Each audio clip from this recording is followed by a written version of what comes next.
Oh, good morning, everybody. Hope everybody's doing well. So I come down here and go over a couple of things about my garden. I just wanted to get maybe some comments on this and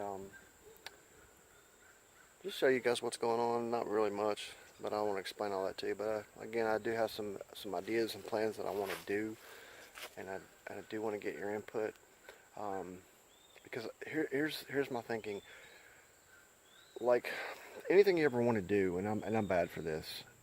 You get excited about it, spur of the moment, gather some thoughts, you go for it. And once you build something and it's there and it's functioning, then you realize after it operates for a few weeks, and then you realize you put it in the wrong spot and it had been so much better, you can't get to this part of it. Something about it needs to be changed. If you were to give a little bit more thought, now you know better next time or next year, depending on the situation, how to do it or how to not do it. So I'm wanting to discuss something, and I hope to get some input from you guys. I'm going to build another greenhouse. There you have it. I want to build another greenhouse, and there's two spots that I'm thinking. My original spot and this other spot, and I'm not 100% sure, and there's pros and cons both ways. So I want to go over some things with you guys, but just show you real quick, the area. If you guys are new to this channel or you've never seen this before, this is the first video or ever watched of mine, wanted to just show you my spot and what it looks like. And please excuse the mess. Need to mow because the grass is just out right, but it's been raining a lot. I can do it today, hopefully, but I want to explain some stuff and show you and go from there. Okay, there's the steps that come down. If you've never been down here before, there's a small little garden bed. I used to keep up with some stuff. Had raspberries there. They're long gone. A little bit of a tomato patch here. It's sputtering out.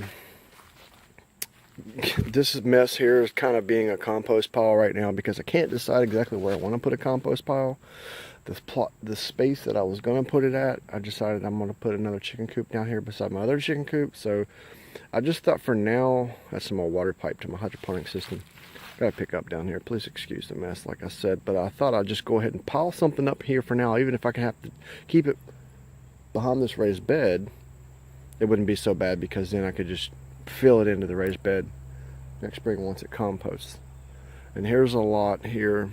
A little patch of cayenne peppers, bell peppers. Got okra at the bottom. You can probably see a couple of them scraggling at the top. Got some asparagus below that. Green bean on the side, and was a cucumber trellis. And as you can see, this garden is just neglected looking. It looks just obvious where I've dumped out my potato bins. I've dumped out a sweet potato bin, 2 or 3 potato bins. I'm going to mix all that dirt and continue to use it. There's the last sweet potato bin I got right there. Guys, I want to explain something to you. For those of you that may know or don't know, this summer I was late getting these tomatoes. This is a hydroponic Dutch bucket system. Okay, if you've seen the videos last year, the tomatoes were at the top of the trellis and doing really good. You could not see through them or anything. Now this year the tomatoes did not do nearly as good, and the biggest reason for that is just, I'm gonna be honest, just say they were neglected. I neglected them, and there's a reason for that. I got them in late, which is first of all not a good thing. The plants didn't really get stunted, but they were not too far from being stunted. So that right there, if you've ever experienced that, plants that do get stunted, not provided the nutrients and fertilizer and water they need at the critical development of, growth, root stems and blooms, and they don't do as well as a plant that was early given all what it needs and gets off to a great start. So that was not really, but close to being stunted. But here's the biggest thing that happened. I had to leave in July. My grandfather wasn't doing really well. I had to go home to Virginia to see him. He was not doing well. He would have been 99 years old this month. Okay, I went home for a week in July, and as soon as I got back home, within 1 week, he passed away. So I had to go back home to Virginia for another week, and for his funeral.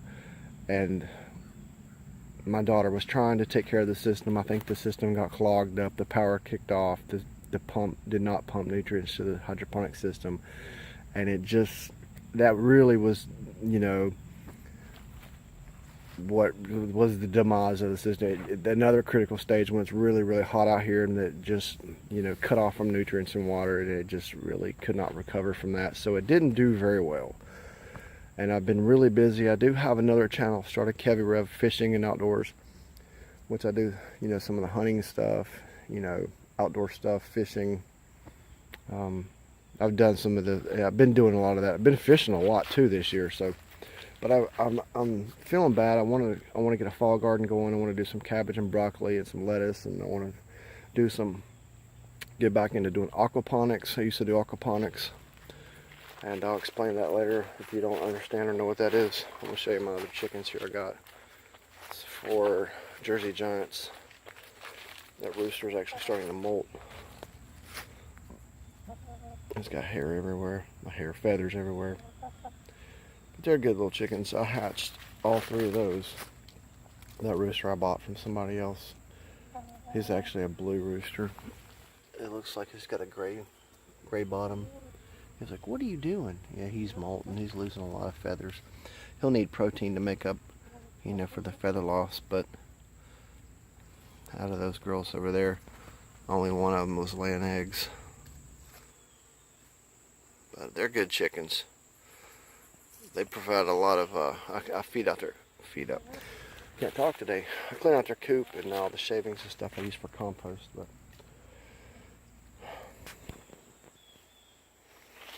okay, if you can see here now, I got a telephone pole here at the corner. My land's just where this grass is here. That neighbor's over there, and I own all the way to the road here. There's this little space, just, you know, up from that guide wire. I was going to put like a 12 by 12. It's kind of flat there. As you can see, there's a little slope here. And coming down from the chicken coop. I was just going to maybe, my first thought ever was just put a, you know, a greenhouse over in that area. Like a 12 by 12, 10 by 12, nothing really huge. But that was my first thought ever. But then I got to thinking about possibly putting a greenhouse over this whole, you see the platforms I've got here for the hydroponic system. I actually did take this platform off because I didn't want it to be too contained. You can see it's like a walkway here. And I thought I'd just take this one off because I think I want to put a fish tank here, maybe a sump tank, and use this side for aquaponics. I might get some cement mixing trays filled with pea gravel, like I used to do, and use this side for aquaponics and that side for hydroponics. And I really don't know. I may still, I don't know. I think I want to do a greenhouse on this side. I'll cover this. Another concern I have, as you can see what I've got now, height for tomato trellis. I'm trying to focus on my finger. It's crazy. So that would be cut down a little bit. I don't know. I'm thinking about this footprint here is,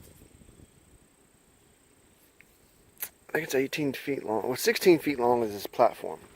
But I want to cover the nutrient tank back here. If you see this, I want to cover that with the greenhouse. So I thought about going 18 feet. It'd go to, let me show you real quick. I'm using these pipes to measure with. Just for now, I'm going to do this all sketched out. You can see how I would go to the front of these blocks here. That would be the doorway. You can see where that pipe goes. It'd go 20 feet. So I'm thinking about 10 by 20. I'm going to walk down here and let you see. Get an idea. That's how long it would be, 20 feet long. Because it would cover that. That's the water tank that flows into the nutrient tank with a float valve. If it ever, you know, starts to, the level goes down. So that's what that is. That would all be covered, you know, to that pipe there. And this whole thing would be covered with a greenhouse. And I would probably lose a lot of that height right there, but that's okay. I mean, I wouldn't lose it all. There's a couple different designs I'm thinking about. Instead of just, I'm thinking about actually, I'll show you real quick. You can see how the ground comes down this way. And then blocks are level, okay?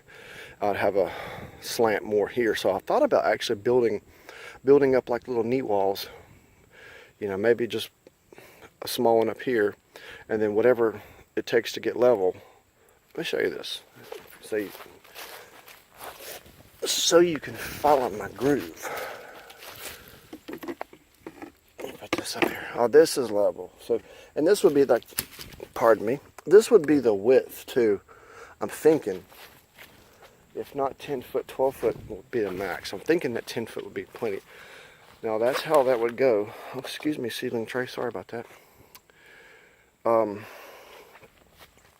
That doorway between the two blocks, it would be a doorway there. And it would be kind of centered, and that pipe would be the edge of the greenhouse. And it would be the edge over here, so I'd have plenty of room here. So now maybe you can see why I took out that one platform right there. I want to come in the door and have more room at the front. It'd be wide, and that would all be for hydroponics and some tanks back there. Okay, so see how the pipe is level now? See the slope I've got? Well, I was trying to explain to you how it touches the ground here. It's 1 block, here it's 2 blocks. So I would build a small, like a knee wall vertical here, maybe only a little small platform and maybe some 4x4s going out that way. And then I could start the greenhouse on a level wall. Of course, it'd be taller here. That's just my thought. As for sunshine, yeah, I have trees all over the place right here, but guess what? It does good enough. It's all I have. I have no choice, so. But yeah, I mean, you saw my garden last year. If you saw my hydroponic tomatoes, they did really well. I'm actually going to think about taking out. I went ahead and cut what was left. As you can see, I'm going to go ahead and put like 2 cabbages, 2 broccolis, and this little special fella is just the only one left. This is a tomato plant that I saved, one that my mom used to grow, and I kept the seeds, and been saving them, and if this is the only one I have to grow. This is the only one that's produced this year. Like I said, everything else has been neglected so bad. So I want to continue with some more seeds. So these are my seeds for that guy. The sweet potatoes back here. I got 1 bin of them already harvested. But just wanted to show you guys that. Ask you about what your thoughts are on my greenhouse. Should I just keep this out in the open for open air, sunshine? I don't need the greenhouse here. I'm kind of thinking it'd be nice to have it here. Or should I do it over there in that corner? Those are my thoughts. So guys, thanks for watching the video. I hope you give me some of your comments and feedback. What would you do? Would you put it over the hydroponic system, or would you make it on the fresh ground back there? What would you do if you were me? What do you think? And also too, I can make the tomatoes like the greenhouse I used to have. The old place I lived, they went up and curved with the roof of the greenhouse. I had to trellis them up, and eventually I trimmed them, but they were going above the light fixture and then going above curving at the roof. So it's a good problem to have sometimes. So guys, I hope you can give me some of your feedback. What would you do if you were me? And give me some suggestions. And thanks for watching. Until next time, be good to each other. I love you. Thanks for watching.